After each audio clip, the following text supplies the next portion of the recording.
بسم اللہ الرحمن الرحیم۔ میں ریاض عارف اور آپ دیکھ رہے ہیں پروگرام آپ کے مطابق۔ آج کے پروگرام کا افتتاح جو ہے وہ ایک افسوسناک خبر کے ساتھ ہے۔ ہمارے بہت ہی پیارے اور دوست ممالک متحدہ عرب امارات کے صدر شیخ زاید بن نہیان اس دنیا فانی سے کوچ کر گیا۔ آپ متحدہ عرب امارات کے صدر بھی تھے اور پاکستان کے انتہائی قریبی دوستوں میں سے سمجھے جاتے تھے۔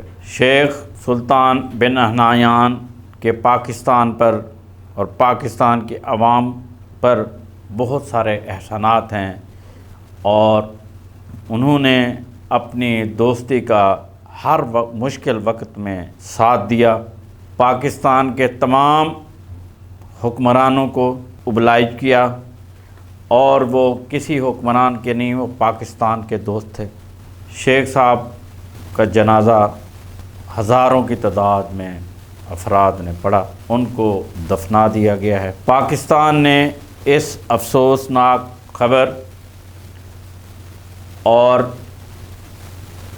متحدہ عرب امارات کے بھائیوں کے ساتھ اظہار غم منانے کا اعلان کیا ہے اور 3 دن تک قومی سوگ منایا جائے گا۔ پاکستان کا قومی پرچم 13 تا 15 تک سرنگوں رہے گا۔ متحدہ عرب امارات کے شیخ صاحب کے انتقال پر دنیا بھر کے مسلم اور غیر مسلم حکمرانوں نے افسوس کا اظہار کیا ہے اور گہرے صدمہ پہنچنے کا اظہار کیا ہے۔ اللہ پاک ان کے درجات کو بلند کرے۔ وزیر اعظم پاکستان جناب شہباز شریف صاحب آج لندن سے متحدہ عرب امارات جائیں گے اور وہاں پہ جا کے شیخ صاحب کی تعزیت کریں گے اور ان سے دکھ کا اعلان کریں گے۔ پاکستان کی تمام سیاسی جماعتیں، پاکستان پیپلز پارٹی کے صدر جناب آصف علی زرداری صاحب، چیئرمین جناب بلاول بھٹو زرداری صاحب، مولانا فضل الرحمان صاحب، محمد عمران خان نیازی صاحب اور دیگر تمام سربراہان نے اظہار افسوس کیا ہے اور ان کے درجات کی بلندی کی دعا کی ہے۔ جناب وزیر اعظم پاکستان میاں محمد شہباز شریف اپنے بھائی نواز شریف کے پاس گئے ہوئے ہیں۔ آج انہوں نے واپس آنا تھا لیکن ان کی میٹنگز جو صلاح مشورہ کرنے گئے تھے وہ مکمل نہ ہونے کی وجہ سے وہ واپس نہیں آ سکے، نہ ہی ان کے کابینہ کے افراد آئے ہیں۔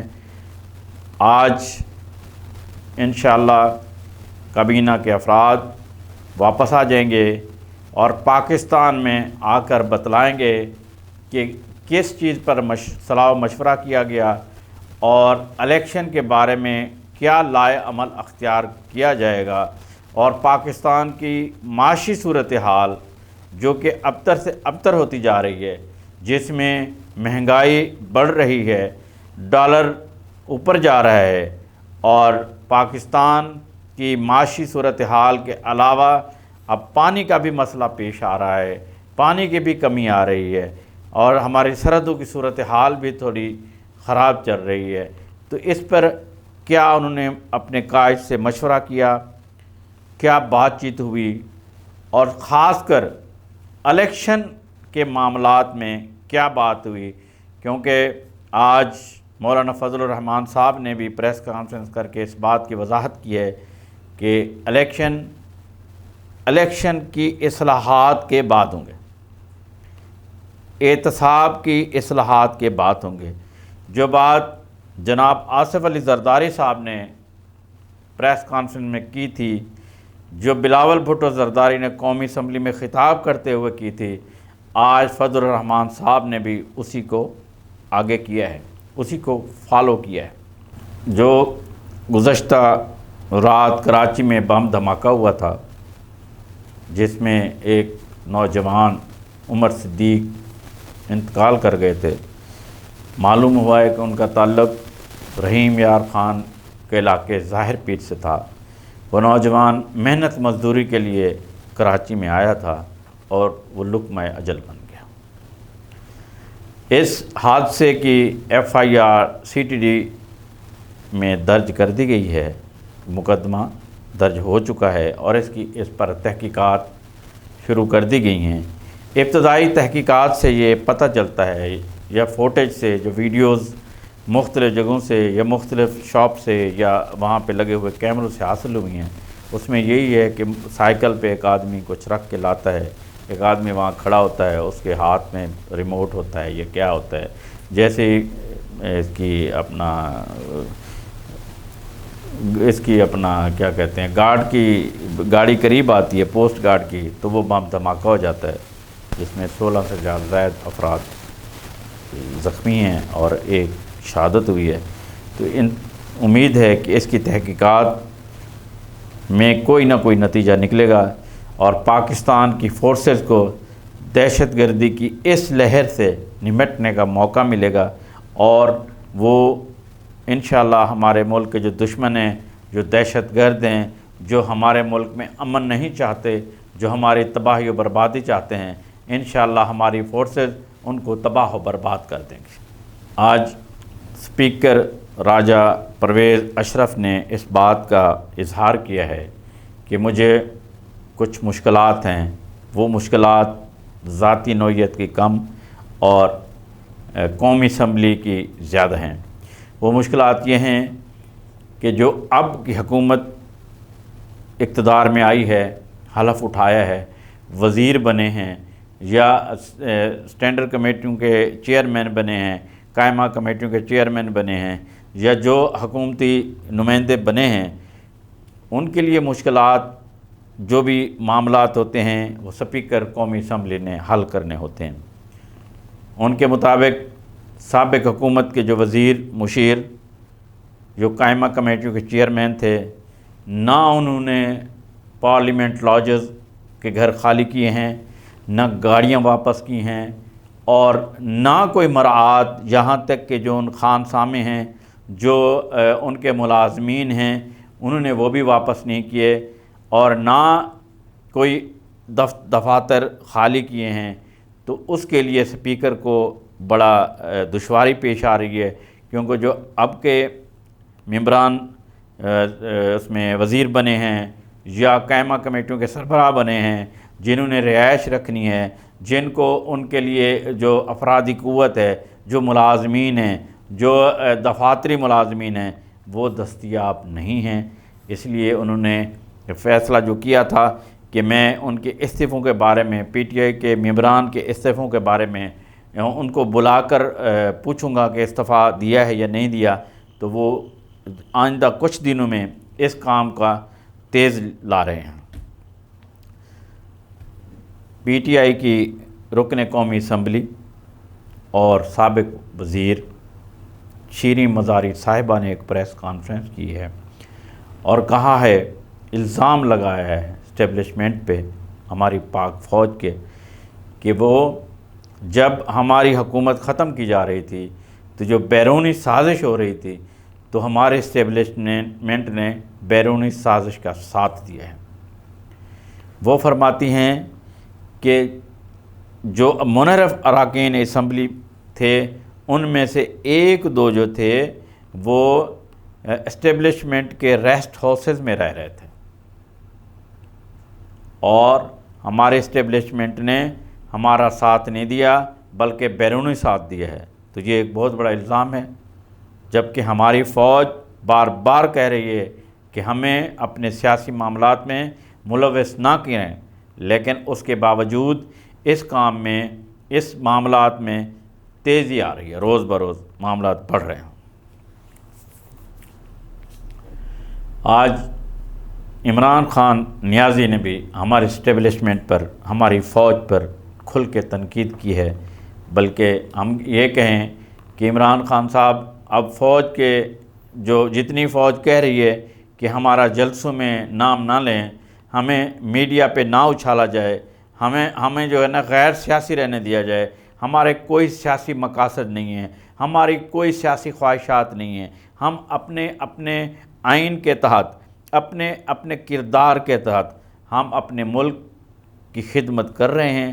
ہمیں نہ چھیڑا جائے، ہم جو ہے نا کسی بھی سیاسی مرحلے میں، کسی بھی سیاسی جدوجہد میں شامل نہیں ہونا چاہتے، لہٰذا ہمیں بخشا جائے، ہمارے کردار پر نہ کوئی بدتمیزی کی جائے، نہ ہمارے کردار کو داغدار کیا جائے۔ یہ جو ہے نا اسٹیبلشمنٹ، ہمارے پاک فوجی جو ہیں یہ ہمارے ملک کی حفاظت کرتے ہیں، لہٰذا ان سے ان کے کردار سے یا میڈیا پر ان سے پرہیز کرنا چاہیے۔ آج عمران خان نے مختلف صحافیوں کو بتلایا ہے کہ میرا میر جعفر صرف شہباز شریف نہیں ہے، اس کے علاوہ بھی کردار ہیں جن کا نام میں ابھی نہیں بتاؤں گا، لیکن میں کچھ عرصے بعد ان کو ضرور ان کے نام میں شامل کروں گا۔ اس کے علاوہ عمران خان صاحب نے یہ کہا ہے کہ اسٹیبلشمنٹ کے ساتھ میرے تعلقات اچھے تھے اور آخری وقت اچھے تھے۔ دو چیزوں پر صرف اختلاف تھا، ایک وزیر اعلیٰ پنجاب عثمان بزدار صاحب کو وہ ہٹانا چاہتے تھے جبکہ میں ایسا نہیں چاہتا تھا، دوسرا جو جنرل فیض حمید صاحب ہیں، میں ان کو اس لیے پشاور نہیں لگانا چاہتا تھا کہ داخلی صورتحال درست نہ تھی، افغانستان کی صورتحال درست نہ تھی، اور میں چاہتا تھا کہ کچھ عرصہ کم از کم 6 مہینے وہ ISI کے چیف رہیں، لیکن اسٹیبلشمنٹ نہیں چاہتی تھی کہ وہ کچھ ایسا کرے۔ اس کے علاوہ انہوں نے بہت بڑی بات کی، انہوں نے بہت بڑا الزام لگا دیا کہ جو اسٹیبلشمنٹ ہے وہ شریک ہے، بیرونی سازش میں شریک ہے، اور انہوں نے یہ کہا کہ ان لوگوں کو اندازہ نہیں تھا کہ میرے ساتھ اتنے لوگ نکلیں گے اور میں ان کے لیے مشکل پیدا کروں گا۔ ان کا اندازہ غلط ثابت ہوا۔ انہوں نے کہا کہ اسٹیبلشمنٹ کے مجھے پیغامات آ رہے ہیں لیکن میں ان کی کوئی بات نہیں سن رہا، میں صرف الیکشن چاہتا ہوں اور جب تک الیکشن کا اعلان نہ ہو میں کسی سے کوئی بات نہیں کروں گا۔ عمران خان کا کہنا تھا کہ میں نے ان کے نمبرز یعنی اسٹیبلشمنٹ کے نمبر بلاک کر دیے۔ انہوں نے کہا کہ ان چوروں کو، ان ڈاکوں کو حکومت دینے کی بجائے اگر پاکستان پر ایٹم بم گرا دیا جاتا تو وہ بہتر تھا۔ یہ پاکستان کے لیے کہ پاکستان کے خلاف، فوج کے خلاف ایک بہت بڑی بات ہے۔ خدا نہ خواستہ ایسی بات نہیں کرنی چاہیے تھی۔ بہرحال اس کے علاوہ انہوں نے ایک جلسہ گاہ میں بھی اعلانات کیے اور کہا کہ میں اسلام آباد کسی سیاست کے لیے نہیں آ رہا، میں اسلام آباد انقلاب کے لیے آ رہا ہوں، اور انقلاب میں عوام، پاکستان کی عوام میرا ساتھ دے اور میرے ساتھ چلے۔ 20 لاکھ افراد میں وہاں اکٹھا کروں گا اور میں ان چوروں، ڈاکوں، لٹوروں کو اور اسٹیبلشمنٹ کو بتاؤں گا کہ میں کیا چاہتا ہوں۔ میں الیکشن چاہتا ہوں اور الیکشن فوراً کرائے جائیں اور الیکشن کا اعلان کیا جائے، اس حکومت کو ختم کیا جائے۔ اس کے علاوہ انہوں نے یہ بھی کہا کہ جو جو میں نیوٹرل کا نام لیتا ہوں اس کا مطلب فوج ہے، اور عمران خان نے اس طرح کے بہت سارے الفاظ پہلے بھی کہے، اب بھی کہہ رہے ہیں۔ ان بیانات پر، ان کی ان تقاریر پر پاکستان کے تمام سیاسی جماعتوں نے، خاص کر پاکستان پر ایٹم بم گرانے کی بات پر افسوس کا اظہار کیا ہے اور کہا ہے یہ ملک ہم نے بڑی جد و جہد اور بڑی قربانیوں دے کر بنایا تھا۔ پاکستان میں جو ہماری آباء و اجداد، ہمارے باپ دادا جو قربانیاں دیے ہیں ان کو عمران خان ضائع کر رہا ہے، اور جس ملک کے لیے میں ہم رہتے ہیں، جہاں ہم پیدا ہوئے ہیں، ان کے لیے ایسے الفاظ بیان کر رہا ہے جو کہ قابل مذمت ہے۔ پاکستان کہ تمام تجارتی، سیاسی، مذہبی حلقوں نے اس بات کو ناپسندیدگی کے اظہار کیا ہے اور اس بات کی مذمت کی ہے۔ پاکستان کے سیاسی حالات، معاشی حالات کچھ اچھے نہیں ہیں۔ پاکستان کے دشمن ملک، خاص کر بھارت، اس تلاش میں ہے کہ پاکستان کے اندرونی معاملات خراب ہوں اور ہم ان پر جھپٹیں۔ جب ہمارے سیاسی رہنما اس طرح کی باتیں کر رہے ہیں تو یہ پاکستان کے لیے اچھا نہیں ہے۔ ہر سیاسی جماعت اپنے اپنے دائرہ اختیار میں رہ کر بیانات دے۔ ہمارے ملک یا ہمارے ملک کے اداروں کو، چاہے وہ نواز شریف ہو، چاہے وہ شہباز شریف ہو، چاہے وہ عمران خان ہو، چاہے وہ آصف علی زرداری ہو، بلاول بھٹو زرداری ہو یا مولانا فضل الرحمان ہو، ہمارے اداروں کے خلاف بات نہیں کرنی چاہیے، ہمارے ملک کے خلاف بات نہیں کرنی چاہیے۔ ہر جگہ اپنی اپنی سیاست کریں، عوام میں سیاست کریں، جس طرح چاہیں خیالات کا اظہار کریں، لیکن اپنے ملک اور ہمارے ملک کے اداروں کا خیال رکھنا چاہیے۔ ہمارے ملک کی جو اقتصادی صورتحال ہے وہ تھوڑا کمزور ہے۔ ہماری حکومت، خاص کر شہباز شریف صاحب نے جو کابینہ بنائی ہے، اس کو فوری طور پر احکامات دیں کہ جو مہنگائی کا طوفان روز بروز بڑھ رہا ہے، آلو ٹماٹر کے جو نرخ بڑھ رہے ہیں، ہمارا ملک کا جو ڈالر اوپر جا رہا ہے، ہمارے روپے کی قدر کم ہو رہی ہے، اس پہ فوری توجہ دینے کی ضرورت ہے۔ آج کے لیے اتنا ہی، مجھے اجازت دیجیے، پھر ملتے ہیں کل۔ السلام علیکم۔